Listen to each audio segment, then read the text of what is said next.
ह्या सगळ्या गोष्टी डबल ढोलकी हे थांबल्या पाहिजेत आणि त्या पुढे जाऊन राज ठाकरेच्या पार्टीत राज ठाकरेला कोणी विचारणार आहे की नाही हे असा प्रश्न आहे. म्हणजे विचारणारा म्हणजे संमती म्हणजे पाठीराख किंवा राज ठाकरेंच्या बाबतीमध्ये समर्थक आहे की नाही कोणी. कारण मी बघितलं राज ठाकरेच्या मुलाला म्हणजे आमच्या भाषेत आम्ही आपली औलाद म्हणतो, औलादीला येऊन राज ठाकरेचं पाठराखण करण्याची वेळ आली. म्हणजे सांगायचं तात्पर्य की आपली पार्टी आपण कौटुंबिक पार्टीपर्यंत गेल्याच्या नंतर सुद्धा प्रत्येकाने राजकीय पक्ष सार्वजनिक असतात. आपण तशा प्रकारचं खुलून वागलं पाहिजे, राहिलं पाहिजे, परंतु तसं होताना दिसत नाही. आणि म्हणून ज्या प्रकारे विद्यार्थ्यांच्या बरोबर राजकारण आहे ते राजकारण थांबलं पाहिजे आणि कुणीतरी या गोष्टी या बाबीला आपण दुजोरा दिला पाहिजे. राज ठाकरेचा पोरगा तुम्ही पत्रकारांनी दाखवलं, त्यांनी माझ्याकडे ते स्क्रीनशॉट सुद्धा आहे.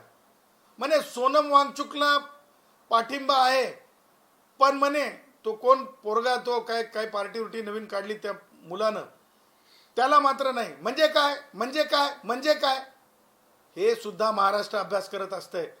समाजशास्त्राचे विद्यार्थी अभ्यास करत असतात, राज्यशास्त्राचे विद्यार्थी अभ्यास करत असतात. आणि त्याच्यामुळं आमच्याकडे म्हणतात की शेंबूड असं पुसता येणार आणि राजकारण करायला निघालास का रे भाऊ, असं म्हणतात. शेंबूड पुसता येणार आणि राजकारण करायला निघालास का रे भाऊ. त्याच्यामुळे माननीय मुख्यमंत्री महोदयांवर आपण त्या म्हणजे उंचीपर्यंत जाऊन टीका कराव्यात किंवा एखादा विषय तेवढा प्रगल्भ असावा, तेवढी आपल्याला त्याचं ज्ञानार्जन असावं. ज्ञानार्जन करणं काही चुकीचं नाही, परंतु चळवळीतून यावं लागतंय, चळवळीची माहिती असावी लागते, तेव्हाच होते. मला एक समजत नाही की राज ठाकरेनं ज्या प्रकारे म्हणजे ह्याच्या त्याच्यावर बोलण्यापेक्षा काय आपलं ते उद्धव ठाकरे रामरक्षक स्तोत्र म्हणता आलं नाही असं तुम्ही माध्यमांनीच म्हणजे ज्या प्रकारे म्हणजे अडखळलेपणा होता किंवा माहीत म्हणजे वाचलेलं नसेल किंवा एकदा पहिल्यांदाच वाचत असताना माणसाला त्रास होतो, हे सगळं पाहिलं. आता उद्धव ठाकरे नागपूरला जाणार आहेत, त्यावेळेस राज ठाकरेंनी हे स्वतःच्या भावाला आधी विचारून घ्यावं की भाई तू गृहपाठ केला की नाही, भाई तू गृहपाठ केला की नाही, भाई तू गृहपाठ केला की नाही नागपूरला जाण्याच्या अगोदर. आणि म्हणून हे सगळं बोलणं आवश्यक आहे, बोलल्याशिवाय यांच्या कांटाळ्या उघडत नसतात. दुसरा मुद्दा मला तुम्हाला सांगायचा आहे की उपमुख्यमंत्री एकनाथ शिंदे साहेब आणि त्यांचे प्रतापी मंत्री प्रताप सरनाईक, ह्या दोघांचा प्रताप एवढा वाढलाय. तुम्हाला सांगतो की वारंवार इमोशनल अत्याचारी भाषा केली जात आहे. एसटी महामंडळातले जे डेपो आहेत त्या डेपोंच्या बाबतीमध्ये आतापर्यंत अनेक शिवसेनेचा काळ असेल त्या काळातही ओबीसी मंत्री होते, अनेक मागासवर्गीय समाजातील मंत्री परिवहन खात्याचे मंत्री होते,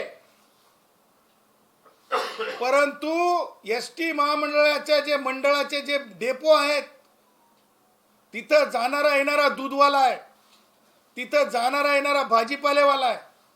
दूध गाडी म्हणतात प्रताप सरनाईक, माहिती नसेल. सकाळी जे गाड्या ग्रामीण भागात जातात, हल्टिंगला जातात, त्या गाड्यांना दूध गाडी म्हणतात. त्या गाड्या साठीचा डेपो, त्या सामान्य माणसं, आमचे धोतरवाले असतील, आमचे कामगार कष्टकरी असतील, भाजीपालेवाले असतील, आंबेवाले असतील, त्यांच्यासाठीचे ते डेपो आहे. आजही डेपोत नुसती स्वच्छता कोठे कोठे कोठे, कॉन्ट्रॅक्टर कोठे कोठे कोठे म्हणल्यानं होत नसतंय. प्रताप सरनाईक, आमच्या डेपोमध्ये फलाटाच्या बाजूला ग्रामीण भागात जाणारे डाली घेऊन बसलेले असतात. ती त्यांच्या हक्काची जागा आहे, ती हक्काची जागा आहे. बिल्डर म्हणून डोळ्यानं बघायची नसते, बिल्डर म्हणून डोळ्यानं बघायची नसते. म्हणतात ना त्या जागा त्या कष्टकऱ्यांच्या स्वाभिमानासाठीच्या आहेत. त्या जागा कष्टकऱ्यांना एक म्हणजे सुटकेचा श्वास घेऊन बसण्यासाठीच्या आहेत कामधंदा झाल्याच्या नंतर. आणि म्हणून त्या जागांवर तिरका डोळा टाकणं चांगलं नाही. मला म्हणायचं नाही कोण आपतेष्टांसाठी, परंतु चुकीचं आहे. खबरदार खबरदार. आणि म्हणे 45 प्रमाण म्हणजे 90 वर्ष म्हणजे 90चा आकडाच म्हण 45. आणि म्हणून काय सांगणं तर म्हणे एसटीतील महामंडळातील कष्टकऱ्यांची देणे. प्रताप सरनाईक हॉटेल कसं बांधायचं, हॉटेल कसं चालवायचं, हॉटेलचा धंदा कसा करायचा इथपर्यंत ठीक आहे. परंतु परिवहन महामंडळांसारखी महामंडळ ही नुकसान किंवा नफ्यासाठी नसतात. डोळ्यामध्ये धूळ नाही फेकायची. हा नियत खराब झाली असेल तर नियत खराब, परंतु डोळ्यात धूळ नाही फेकायची. एसटीतल्या कष्टकऱ्यांनी 119 किती कष्टकऱ्यांनी जीव बलिदान दिलं होतं. 124 कष्टकऱ्यांनी जीवाचं बलिदान दिलेलं आहे. आणि त्याच्यामुळं 124 कष्टकऱ्यांच्या बलिदानातून एसटीतले कष्टकरी एकवटलेले आहेत.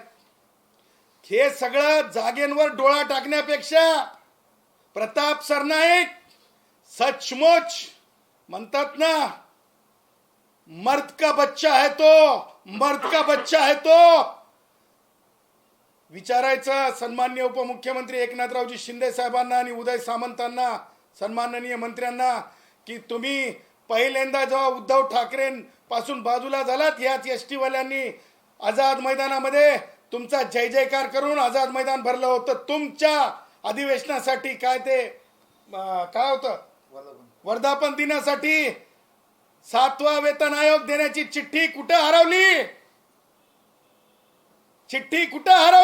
ते म्हणतात ना खेळ असते, कुठे हरवली चिठ्ठी आमची 7व्या वेतन आयोगाची. आणि कशी ही चिठ्ठी सापडली PPP. सगळे डेपो आम्हाला घशात कुणाच्या जातात ह्यापेक्षा कष्टकऱ्यांचं हित महत्वाचं आहे. आणि म्हणून प्रताप सरनाईक ह्या जागा ह्या तुमच्या नुकसानावर विक्रीसाठी ठेवलेल्या नाहीत. कारण वेलफेअर स्टेट ही भारतीय संविधानामध्ये लिखित कायदा आहे. भारतरत्न डॉक्टर बाबासाहेब आंबेडकरांनी का लिखित कायदा केलेला आहे. माननीय कामगारांचे कष्टकऱ्यांचे नेते दत्तोपंतजी ठेंगडींनी आम्हाला दिलेला अधिकार आहे. मग ते माननीय उपमुख्यमंत्री एकनाथ शिंदे असोत की प्रताप सरनाईक असोत, जो आड येईल कष्टकऱ्यांच्यासाठी, जो आड येईल मंदिराच्या बाबतीमध्ये किंवा बौद्ध विहारांच्या बाबतीमध्ये, तेव्हा आवाज दिला जाईल. आणि वैचारिक लढण्याची तशी तयारी ठेवलीच पाहिजे. अशा प्रकारची जी आहे आम्हाला शिकवण मान्यवर दत्तोपंतजी ठेंगडींनी दिलेली आहे. आणि म्हणून ह्या ज्या जागा आहेत ह्या जागांच्या बाबतीमध्ये आम्हाला स्पष्टपणे सांगायचं आहे की ही जागा तुम्हाला एसटीची आज दिसते. कालच्या काही काळामध्ये आपण नाशिकमधल्या झोपडपट्ट्यांची जागा बघली, ज्या गायरान जमिनीत देता येत नाहीत त्या जागा ते झोपड्यात तोडण्यात आल्या. नंतर हातापाये पडून ते झोपड्या तिथं बांधा असं सांगण्यात आलं. त्याचबरोबर कल्याणमध्ये, आता मला माहित नाही श्रीकांतच्या काय नातेवाईकांचा काय संबंध आहे, नाही ते श्रीकांतांच्या खासदार आहेत ना ते, परंतु बौद्ध भिक्षू आजही उपाशी कुठं बसलेत तर ते त्या KDMCच्या समोर बसलेत. आता पुन्हा एसटी महामंडळाच्या जागा लोक काय म्हणायला लागलेत, शिंदे टोळी आहे का म्हणालेत. डॉक्टरला मारहाण करतात, गरिबांच्या झोपड्या काढतात, अरे साधू संतांना रोडवर आणतात. ही शिंदेची टोळी आहे का असा प्रश्न विचारायला लागले.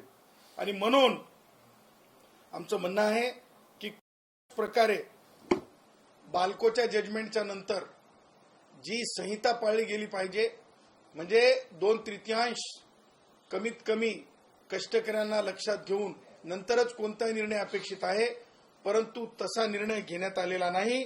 आणि म्हणून ह्या बाबतीमध्ये, जागेंच्या बाबतीमध्ये सर्व एसटीतील संघटनांना मी आव्हान करतो, स्वतःच्या संघटनांचे जे मर्यादा आहेत ते बाजूला करा. लक्षात ठेवा, ज्या काही गोष्टी एक समाजाची प्रॉपर्टी म्हणून शिल्लक आहे, त्या प्रॉपर्टीजवर अशा प्रकारचा डोळा कोणी जर ठेवत असेल आणि ह्या सगळ्या एसटी महामंडळाच्या डेपोच्या जागा जर कोणी हिरावून घेऊन पीपीपीच्या नावाखाली खाजगी लोकांना जर त्याच्या फायद्याच्या ठरणार असतील आणि डेपोचे, लक्षात घ्या, डेपोचे थांबे बनवण्याचा भानगडीत कोणी पडत असेल, डेपोचे थांबे, त्याचं कारण सांगतो मी तुम्हाला. आत्ता मला एका आमच्या कष्टकरी ड्रायव्हर कंडक्टर साहेबांनी सांगितलं की ठाण्यामध्ये एक तशीच व्यवस्था दिसत आहे साहेब की एसटी आपली येते आपल्या त्या डेपोच्या तिथं जे म्हणजे जे याच्यावर बांधकामासाठी दिलं डेपो, तर ती येते आणि थांब्यासारखी थांबते आणि निघून जाते. त्यामुळं हे सगळं आपल्याला आपल्या डेपोतून बाहेर काढण्यासाठी आहे. संघटनांनी आपापले संघटनेचे रुमाल बाजूला ठेवावेत आणि एकत्रितपणे सामान्य कष्टकऱ्यांनी ज्या प्रकारे 124 कष्टकऱ्यांचे जीव बलिदान दिलेत त्या सगळ्या गोष्टींसाठी उभं राहावं. 7वा वेतन आयोग न मिळण्याला उद्धव ठाकरेच्या नंतर शब्द देऊन आपल्या लोकांना बोलून जर आपला वापर होऊन एकनाथ शिंदे साहेब तेच करत असतील, उद्धव ठाकरेने केलं, तर माननीय एकनाथ शिंदे साहेब सुद्धा तेवढेच जिम्मेदार आहेत, तेवढेच प्रताप सरनाईक जिम्मेदार आहेत. आणि यांना आपण सहजासहजी सोडता कामा नये, यांना आपण बोलतं केलं पाहिजे, जागा आपल्या जागेवर राहिल्या पाहिजे. सन्माननीय एकनाथ शिंदे साहेब 7वा वेतन आयोग कधी देणार हे आधी सांगायला सांगा आणि नंतर परिवहन मंत्र्यांना ह्या जागा ज्या आहेत, जागांच्या बाबतीमध्ये जाहिराती कोणत्याच संघटनेला विश्वासात न घेता म्हणजे 45 नावाच्या खाली देऊन टाकल्या, असा एक सामान्यपणे म्हणजे सायकोलॉजिकल हे करण्यासाठीचा प्रयत्न आहे. म्हणजे सायकोलॉजिकली लोकांना वाटतं आता गेल्या जागा आता काय राहिलं, गेल्या जागा आता काय राहिलं. ह्या सगळ्या गोष्टी आपल्याला सांगायच्या आहेत. मला 2 गोष्टी आणखीन सांगायच्या आहेत. मिसेस झहीर इक्बाल म्हणजे सोनाक्षी सिन्हा. मिसेस झहीर इक्बाल म्हणजे सोनाक्षी सिन्हा. यांना मुझे सोनाक्षी सिन्हा जी, मिसेस झहीर इकबाल भी कह सकते हैं आपको, क्योंकि आप तो पति पत्नी हो. मैं आपसे कहना चाहता हूं कि आपने तो बोल दिया, अभी चुप नहीं बैठेंगे. किस बात पे चुप नहीं बैठेंगे? वो लोग छात्रों के ऊपर राजनीति करने निकले हैं, सिस्टम के ऊपर राजनीति करने निकले हैं, और आपकी कोई फिल्म नहीं चल रही है तो आप इस तरह से टीआरपी लेंगे कि कोई तो भी सोनाक्षी सिन्हा जी है और वो बहुत कुछ कर बताएंगी. वो सोनम वांगचुक के साथ आंदोलन को क्या ये पाठिंबा दे के उनके साथ ये करके साथ देते हुए, और दूसरे जो है बिग बॉस की हमारे बहन क्या है सदानंद है ना, कुनिका काय नाव त्यांचं, कुनिका सदानंद जी. देखिए शो पास होना ये इस तरीके की हरकतों से नहीं होता. माधुरी जी देखिए, माधुरी जी एक स्टाइल काफी है, पब्लिक बोलती है क्या बस, क्या एक्शन है, क्या एक्टिंग है. उसके लिए कला की जरूरत होती है. इस तरह के राजनीति के फंडे अपनाने की जरूरत नहीं होती है. आणि त्याच्यामुळं कलाकार सुद्धा या सगळ्या अशा भानगडांमध्ये येत आहेत. आणि म्हणून मला या माध्यमातून आपणाला हे सांगायचं होतं की येणारा काळ मुंबईला डिस्टर्ब करण्याची भानगड कोणी करू नये, किंवा म्हणजे असे काही अँटी सोशल एलिमेंट्स आहेत ते म्हणजे ह्या सगळ्यांना, जसं मागे एकदा मुंबई बंद ठेवण्याचा प्रकार घडला होता तशा प्रकारचा मोर्चा किंवा बॉम्बे डिस्टर्ब करण्यासाठी जर कोणी प्रयत्न केला तर तशा प्रकारचा प्रयत्न आम्ही हाणून पाडू, कारण शेवटी एका मर्यादेपर्यंत इमोशनल अत्याचार सहन केला जातो. पण यामध्ये प्रश्न असा आहे की तुम्ही डेपो संदर्भात म्हणताय, मुख्यमंत्र्यांनी थेटपणे इशारा दिलाय संघटनांना की एकतर तुम्ही एसटीचा जो तोटा आहे तो कमी करू देत नाही आणि दुसरीकडे पीपीपी तत्वावर जर का अशा गोष्टी सरकार करू पाहत आहे तर त्याला देखील विरोध करत आहे. कुठेतरी मुख्यमंत्र्यांनी या संदर्भात समर्थन केल्याचं दिसतं आहे आणि मुख्यमंत्र्यांचा देखील याला पाठिंबा आहे की पीपीपी तत्वावर सगळ्या जागा विकसित झाल्या पाहिजे. सन्माननीय मुख्यमंत्री मोदयांच्या बाबतीमध्ये, देवेंद्रजींच्या बाबतीमध्ये तमाम कष्टकऱ्यांना अभिमान आहे, कारण ते कोणते उद्योजक आणि त्यांचा कोणताही धंदा नाही. त्या बाबतीमध्ये आम्हाला बिलकुल त्यांच्या मनामध्ये त्यांच्या भावना ज्या आहेत त्या भावना कष्टकऱ्यांच्या विरोधातल्या नाहीत. परंतु परिवहन खात्याचे मंत्री हे पूर्णपणे धंदेवाईक आहेत, कारण त्यांचे धंदे आहेत. ते म्हणजे रॅपिडोला म्हणजे याच्यापर्यंत नेऊ शकतात, दहीहंडीपर्यंत नेऊ शकतात. तर आमचं म्हणणं हे आहे की माननीय मुख्यमंत्री मोदयांनी नुकसान तोट्याच्या बाबतीमध्ये कष्टकरी संघटनांची बैठक घेणं आवश्यक आहे. आणि माननीय मुख्यमंत्री मोदयांनी कधीसुद्धा प्रोसिजर ऑफ लॉ फॉलो करू नका असं कधी म्हणलेलं नाही. आज प्रताप सरनाईक माननीय मुख्यमंत्री मोदयांचे फोटो त्यांच्या प्रत्येक ह्या PPPच्या संदर्भाने हे करत आहेत, म्हणजे जाहिरातींमध्ये जाणून बुजून छापत आहेत, जेव्हा की एकनाथ शिंदे साहेबांचे फोटो प्रताप सरनाईक खाली छापत आहेत. परंतु मला त्या राजकारणात जायचं नाही. माननीय मुख्यमंत्री मोदयांचा उद्देश हा कष्टकऱ्यांच्या भावनांवर किंवा राजकारण करणे नव्हे, तर त्यासाठी प्रताप सरनाईकचं नापासपण फेल प्रोग्रेस रिपोर्ट हे माननीय मुख्यमंत्री मोदयांसमोर नसावा. त्याच्यातून माननीय मुख्यमंत्री मोदय बोलले असतील. त्याचं कारण असं आहे की प्रताप सरनाईक आल्याच्या नंतर 68,000 हे असलेले सभासद असलेल्या संघटनेला आत्तापर्यंत मान्यता देण्यात आली नाही. त्याचबरोबर प्रताप सरनाईक आल्याच्या नंतर केवळ द्वेषभाव कष्टकऱ्यांमध्ये पसरवणे आणि नुसती चमकोगिरी करणे, ह्या सगळ्या गोष्टी प्रताप सरनाईकांनी केल्यात. ज्या गोष्टी प्रोसिजरली लागतात, म्हणजे जर तुम्हाला एखाद्या जागेला जर त्या जागेला लीजवर द्यायचं असेल किंवा त्या जागेला एखाद्या तत्वाखाली डेव्हलप करायचं असेल तर वेगवेगळे उच्च आणि सर्वोच्च न्यायालयाचे हे आहेत, निरीक्षण आहेत. त्या गोष्टी मान्य मुख्यमंत्री मोदयांसमोर ठेवल्यात की नाही. आणि मान्य मुख्यमंत्री मोदयांना मी विनंती करतो की आम्ही त्या सगळ्या गोष्टी घेऊन त्यांच्याकडे यायला तयार आहोत. परंतु जर त्या गोष्टी न पाळता प्रताप सरनाईकांना जे म्हणजे मला म्हणायचं नाही हव्यास किती आहे ते, परंतु त्या हव्यासापोटी दूधवाला मी मान्य मुख्यमंत्री मोदयांना फार भावनिक मी साथ घालत आहे. मान्य मुख्यमंत्री मोदय, हात जोडून विनंती आहे, तिथं जर मॉलसारखे जर डेपो झाले ना तर आजही माझ्या विदर्भातली याडी, आजही माझ्या मराठवाड्यातला फेटा बांधलेला धोतर घातलेला दूधवाला, भाजीपालेवाला त्याचा विचार व्हावा.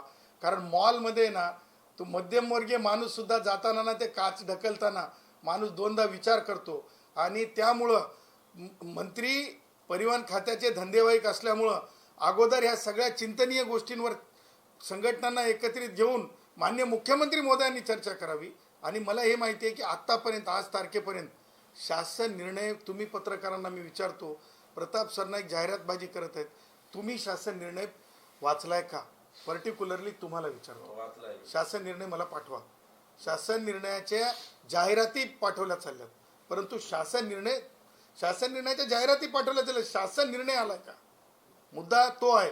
आणि दुसरा मुद्दा की ह्या जागा देताना शासन निर्णयावर जागा देता येतात की कायद्यामध्ये बदल करावा लागेल, हा सगळ्यात महत्त्वाची गोष्ट आहे.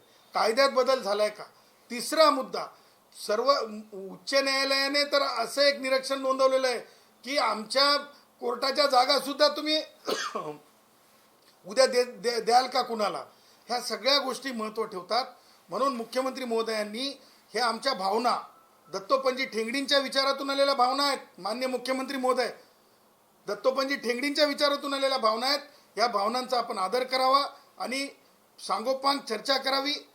आज माननीय मुख्यमंत्री महोदय, मला तुम्हाला सांगायचं आहे, मागच्या 5 महिन्यापासून प्रताप सरनाईकांचा रिपोर्ट कार्ड बघा. 5 महिन्यापासून पेन्शन नाही एसटीतल्या माणसाला. किती? 7 ऑक्टोबर पासून पेन्शनचे पैसे प्रताप सरनाईक देऊ शकणार झालेत. आमची वर्गणी घेतली. ज्यांचे पैसे कापून घेतलेले त्यांचे पैसे पेन्शन न देऊ शकणारा मंत्री प्रताप सरनाईक. पेन्शन न देऊ शकणारा मंत्री प्रताप सरनाईक. पेन्शन न देऊ शकणारा मंत्री प्रताप सरनाईक. मी असा मंत्री महाराष्ट्रातल्या देशातल्या इतिहासात पाहिला नाही की कोणाचं पेन्शन थांबवलेलं. आणि त्याच्यामुळं रिपोर्ट कार्डवर नापास असलेले मंत्री प्रताप सरनाईक आहेत. आणि ह्या गोष्टीला एसटी महामंडळातील जागेला भावनिक दृष्ट्या पाहावं असं आमची माननीय मुख्यमंत्री देवेंद्रजींना विनंती आहे. राष्ट्रीय स्वयंसेवक संघाला सुद्धा आमची विनंती आहे. राष्ट्रीय स्वयंसेवक संघाला सुद्धा आमची विनंती आहे या प्रकरणामध्ये डोळसपणे पाहावं. सर, रामरक्षा आंदोलन जे शिवसेना उद्धव बाळासाहेब ठाकरे पक्षामार्फत महाराष्ट्रभर राबवत आहे, त्याचा उद्याचा अंक आहे नागपुरात. उद्धव ठाकरे असणार आहेत आणि खासदार संजय राऊत यांनी मुख्यमंत्र्यांना त्यात सहभागी होण्याचं पत्र लिहिलं आहे. बघा, शिवसेनेचा हा पॉलिटिकल अजेंड्यावरला कार्यक्रम आहे.